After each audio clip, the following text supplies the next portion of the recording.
morning, Cubs! Ang galing na, oh. Ang galing mag-drive, no? Saan tayo pupunta ngayon, darling? Yes. Angeles. Yan. Anong gagawin natin sa Angeles? Nasa Pampang muna. So, pupunta tayo Pampang, tapos mamimili. Nakarating na tayo ng Pampang Market. Ito ang isa sa pinakamalaking palengke sa Pampanga. Yung mga ibang supply namin sa Magalang, sa tindahan ni Mrs. Dito yung mga pinagkukunan niya.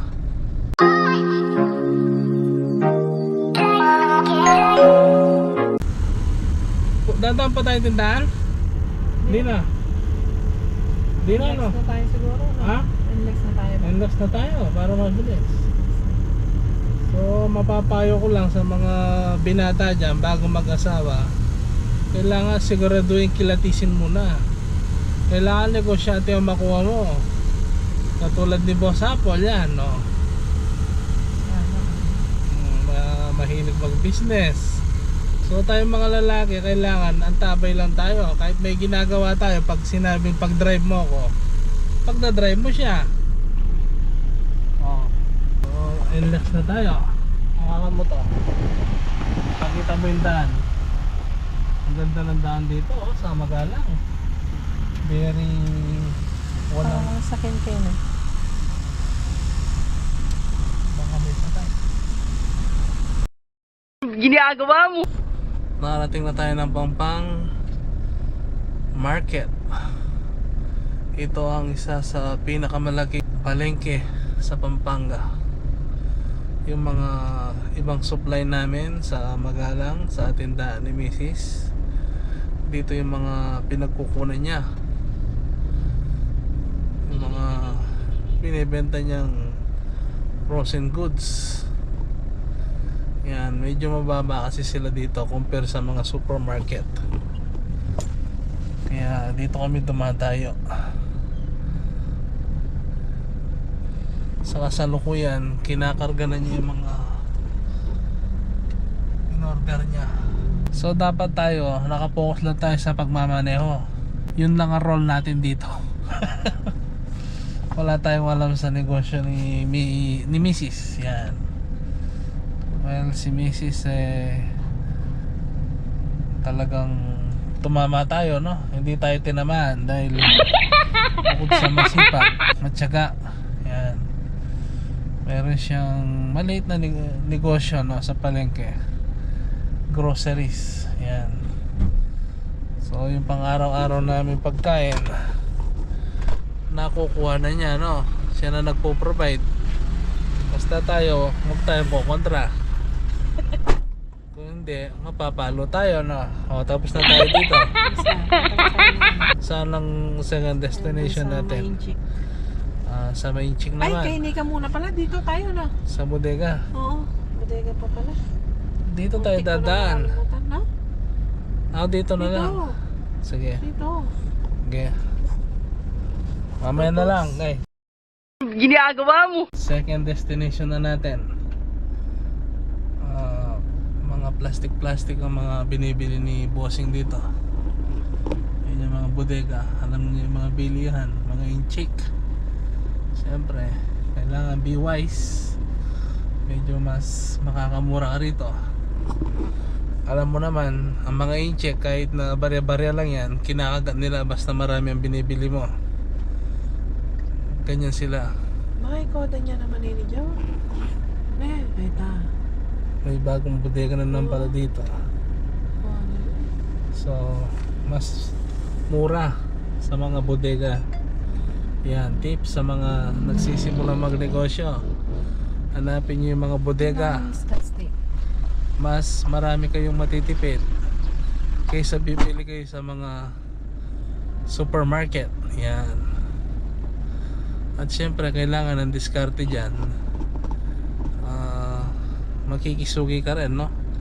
Sa mga tindera nila. Yung mga tindera nila, ayan, si Nika. Bibigyan mo lang pampamerienda yan. Iti-text mo lang. Kaya ginagawa namin, Itetest lang niya. Nakatamit ako kung doon ko ya. Ay, Nika. May alago ka, Nika niya.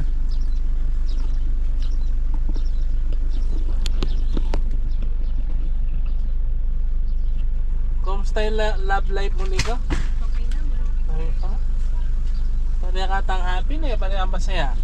Kakain ko ano eh. Sana all.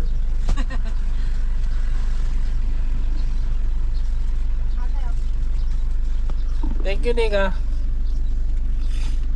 Thank you, ate. Kuya, thank you. Thank you.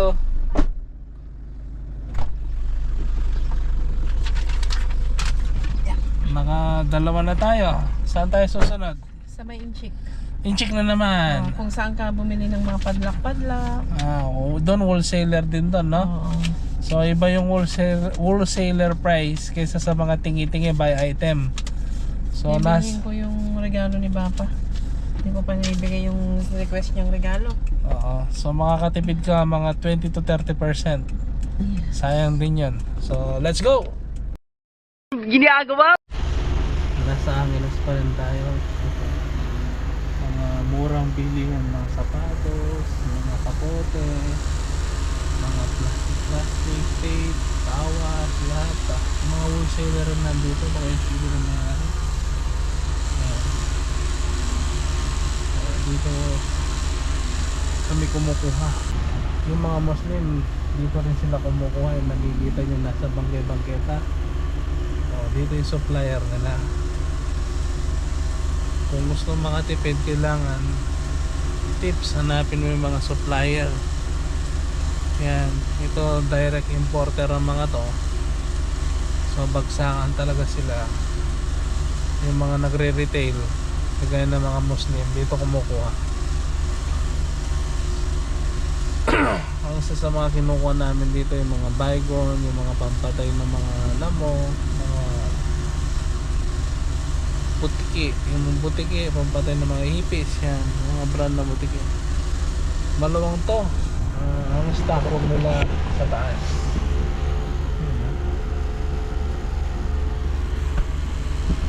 Yan. Maraming mga empleyado. Kasama na lahat yan. So, nasa around Angeles pa rin kami. Sa mga incheck, ayan, mga pwesto. Magaling ang mga incheck sa negosyo eh. Mga incheck hindi tsaka mga incheck hindi tumitingin sa malaki ang kita. Kahit mga barya-barya lang yan, kinakagat nila basta umiikot lang ang kanilang negosyo. Kaya magagaling ang mga incheck. Medyo makulimlim ang panahon, presko. Tapos kakanang ka, yun yung apo, no? Yung may miracle, maraming pinapagaling. Pag Friday, grabe yung tao dito guys, sobrang dami. Hindi ka basta-basta makakadaan dito, tsaka makakapag-park. Maskip yung mga deboto ni Apo, no? Marami.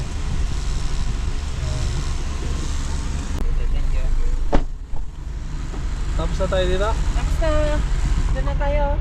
Sa kabila. Kain ko na lang doon sa inchik. Okay. Dito naman sa side na to, kung gusto mo makatipid, ayan, JPW Hardware Wholesaler Retailer. Grabe, mga cabs, mas talagang halos 50% ang less mo, no? Discount pagka dito ka namimili. Ako dati dito ako namimili nung gumagawa pa kami ng bahay. Bili ng mga martilyo, mga gamit sa construction. Hindi hamak na, mas mura talaga dito, no? Direct importer din ng mga ito, no? Mga inchik na to. Talagang mura kaysa sa bibili ka sa hardware. Kung bibili ka ng padlock, gusto mong ipadlock yung asawa mo, yan, kung naglolo ko, dito ka bibili, mura. Dito naman sa likuran ko dito, mga appliances naman. Kaysa sa bibili ka sa mga mall, supermarket, mura, 20 to 30% din ang mura dito. Yan. Si Macy's magaling sa ganyan, no? Hanapin ang mura kung siya makakalis, no? Yan ang linya niya. So ako tamang chill lang dito, waiting lang. Yan ang papel natin dito pagka sinasamahan natin siya, pinagdadrive natin. Ganitong araw ang maganda mamimili dito, yung mga araw na simple. Huwag kang pupunta ng Friday, hindi ka masyado makakasingit dito. O kung gusto mo naman bilan ng mga bike, yung mga anak mo, dito mura din dito.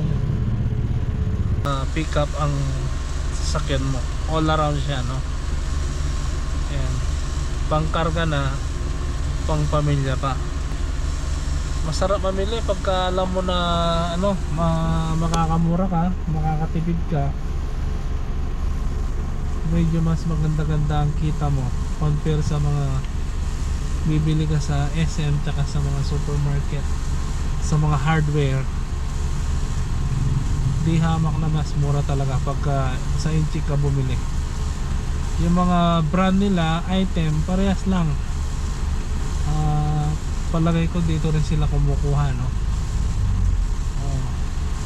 Kaya kung ikaw yung nagnenegosyo, inuulit ko, alamin mo kung saan yung mga murang bilihin at doon ka mag-focus, doon ka mamimili. Ginagawa mo! So next destination natin, Davis Peanut Butter. Ito yung pabrika ng Davis. Pinakamasarap na peanut butter na tinatangkilik ng mga Kapampangan. Hindi lang pampalaman ng tinapay, masarap pa ito sa kare-kare. Mabenta to, no? Kung saan nakakarating to ang Davis Peanut Butter. Lalo na yung mga OFW na dumadating galing ibang bansa. Ito ang kanilang favorite, lalo na sa mga Kapampangan. Ginagawa mo! Stopover muna tayo mga Cubs, nagutom ang bida. 11:23 na, oh. Gusto ko yung ulam sa bahay, pinakbet at saka piniritong GG. Pero pa ako natirang baby doon, so mas gusto kong kumain sa bahay. Pinababa ko muna si Mrs. dahil gutom na talaga. Dito kami nagmerienda. Ang gusto ko kahit biscuit lang kaya isang soft drinks. Gamot lang sa gutom. Gusto niya mag-Jollibee kami, sayang naman. Sayang naman yung ulam doon. Na? Alalam mo, Ito nabili mo? yan ang nabili ko. Last destination natin, nandito tayo sa pabrika ni Mayor Wells Meat Products. Ang pinakamasarap na tosino na gusto ko, longganisa, hotdog at saka ham. Ayan. Gawang Pampanga talaga to. Noong pa man, maliit pa kami, ito na yung hinahanap-hanap ko. Hindi ako magbabanggit ng ibang brand, pero kung matitikman mo to, magagawi ka ng Pampanga. Or sa Manila, meron na din siguro nito. Try mo subukan ang Roel's Meat Product. Real rich taste only from Roel's. Yeah. Mabait po ang may-ari nito, si Mayor Romulo Pecson. So tapos na tayo. Tapos na.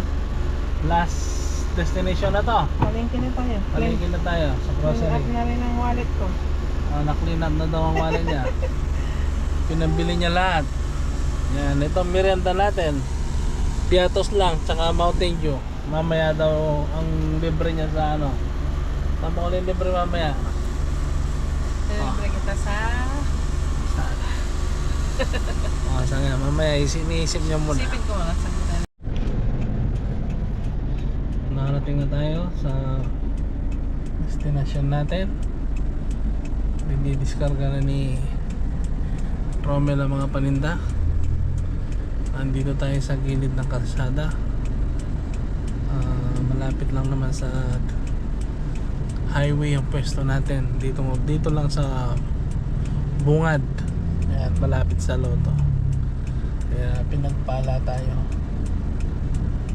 Malapit lang. Kung yung pwesto mo nasa gitna, medyo malayo-layo ang lalakbayin mo para maitala mo yung mga paninton. Kaya asakay mo sa postcard. Then konting tulak na sa postcard, nandun ka na sa pwesto. So hanggang dito na lang ang vlog natin.